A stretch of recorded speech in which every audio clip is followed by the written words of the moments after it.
And I'm watching the movie American Ninja 4. Downloaded it before I left town. It's interesting because there's a lot of forest fight scenes in this movie.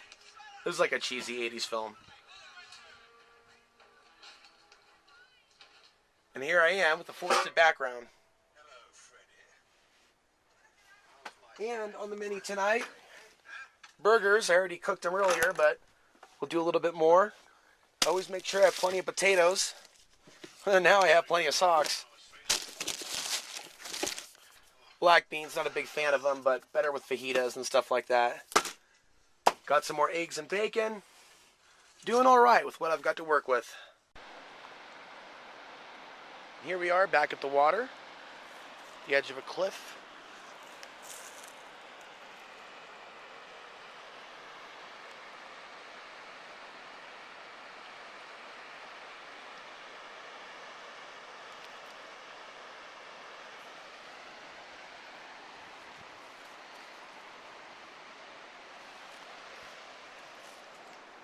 There's my RV.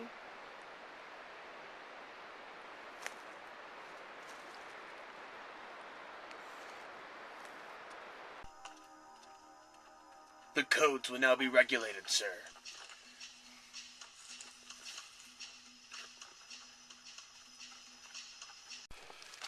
And we got a fire going.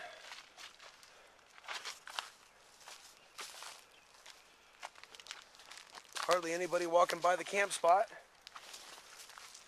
It's a real relaxing evening.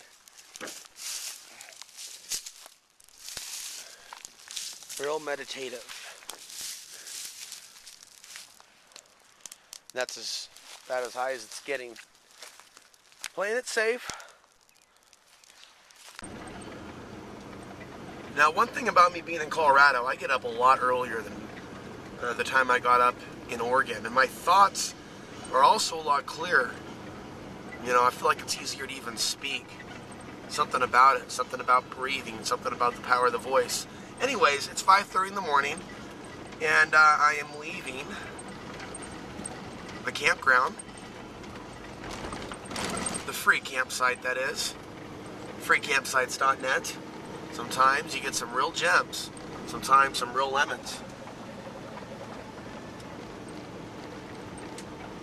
It even seems like my vehicle, this RV, took less time to warm up this morning to get moving. Seemed like the RV was feeling better too. You know, I've been thinking a lot about the San Luis Valley, and you know, it's all a matter of perspective, and time brings perspective.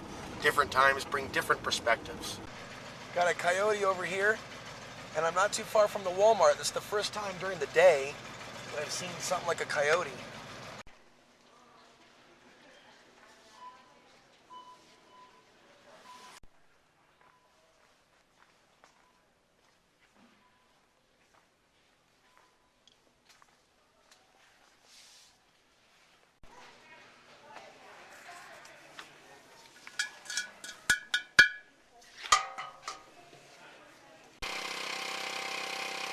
Alex Ansary here, got the mobile studio in the San Juan Mountains. Got my Verizon prepaid hotspot to work. My regular internet doesn't work outside of the San Luis Valley. Got my 1350 watt generator, one of the smaller models, but it does the trick. I like it when I'm in a situation where I can park, hook up my generator, and not be in an area where the noise is going to be an annoyance to others. Obviously, that is not the case here. But I have free parking on National Forest land. No vehicles beyond this point. All I'm missing is a fishing rod. Here we have a lake over here. Don't know if there's any fish in it. Alex is here!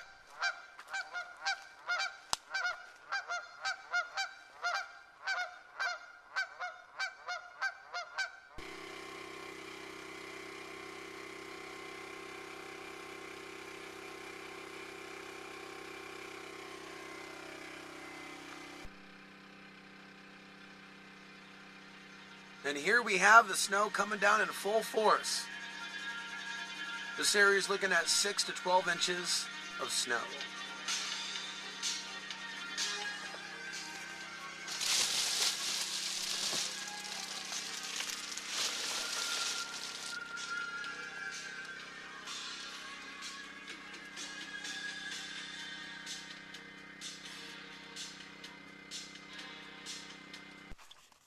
And here we are just a couple hours later, and a lot of the snow is dried. So yeah, this area gets its greenery from, the snow and rain that comes through. Not all the snow sticks. It's not always several feet, just a few inches at a time. So really interesting to see how quickly this area changes. Alex Hancher here. I'm back at camp. I'm building a fire for later. I just want to show you something that I just stumbled upon. If I can even find it again.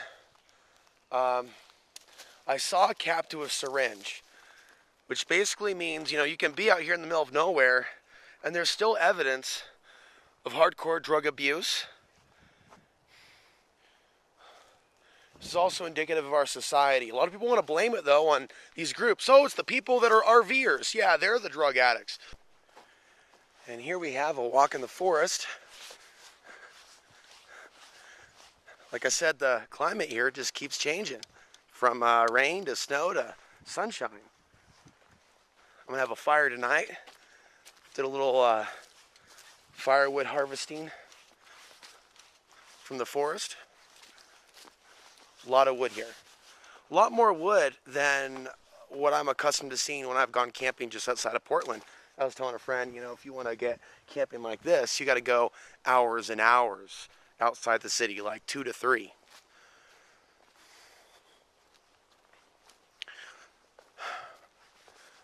I sure am grateful to be here. No matter what happens with some of my immediate goals and things I'm trying to push forward, I'm a lot better here parking on National Forest land than I am parking in other places in America. Even if I have to pay more for internet, yeah, you know what? I need to just kind of accept certain things. Yeah, I can live with limited internet on a Verizon prepaid plan. I'm willing to do that. If it means that I get to spend more time in nature. And I've also been thinking about I need to catch up on my reading and my meditation. And have longer periods of time off cigarettes. Every time I travel. It's like it's a one-pack ritual. Oh, this is a beautiful rock. I'm even sleeping in a different part of the RV. I'm looking at the RV differently. I'm thinking, and feel free to drop a comment, how can I create a better looking presentation, if you will, doing videos in the RV, relevant topics. I'm thinking about not just doing videos where I update you on what's going on, but I draw in more audience members by talking about relevant issues. And, for those of you that have been watching me for years, you remember the old show, Outside the Box TV, where in the earlier episodes, I would cover like 20, 25 news headlines in a single show. I'm thinking, man, I'm in nature. Why am I talking about this? I'm talking about this because the whole point of me trying to get land is so I can upgrade my living situation, maybe get a garden shed. Oh, these are in Oregon as well. I haven't seen these in a while. To get to a centered place to where I'm pumping out more content and higher quality content. But, right now, I am working at becoming more at peace with the things that I have and putting Costilla County behind me. That is a goal of mine. I'm still aware of what's going on down there, but there are certain things I'm not talking about because I'm going to put it behind me. And I realize that, this is literally a situation of having to go your own way. If a community can't come together and try to make some positive change for themselves in a certain geographical area, you got to find a way to go your own way and finance yourself your own way. That's why with my position at the website that provides me, a certain amount every month, plus my AdSense, plus a few donations that come in. Not very many, but a few. And that's the smaller of the three sources of income. There's a reason why people hate this channel, and people hate those that have escaped their enslavement. And, oh, I better make sure I don't get lost, okay? And I accept that. Some people, you just can't reach. So you get what we had here last week, which is the way he wants it. Well, he gets it. I don't like this any more than you men. This whole divide and conquer game. But I'm not going to stop achieving and seeking my own liberation and freedom from the grid in order to appease others. But I also feel the love as well through the connection with people that have been watching for years, that are out there. I know you're out there somewhere, somewhere. Okay, I won't sing for you.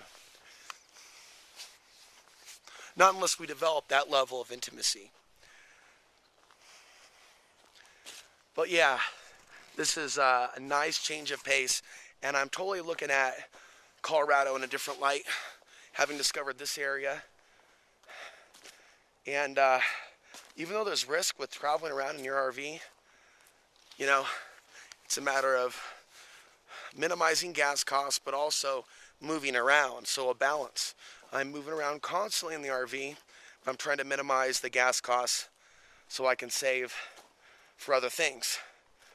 So I'm really walking a tightrope, but it's a challenge and journey and life experience that I wouldn't change for the world. I'm learning a lot from this. I'm gaining a lot from this. And the very setbacks that I face, without a doubt, are there to make me stronger. Certain things that don't work out, well, and the reason why certain things don't work out is because there's something better waiting for me. And I'll leave it at that.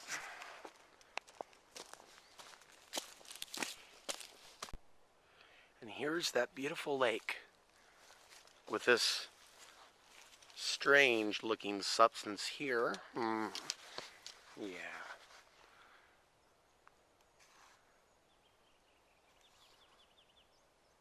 This definitely reminds me of a lot of places in Oregon and Washington.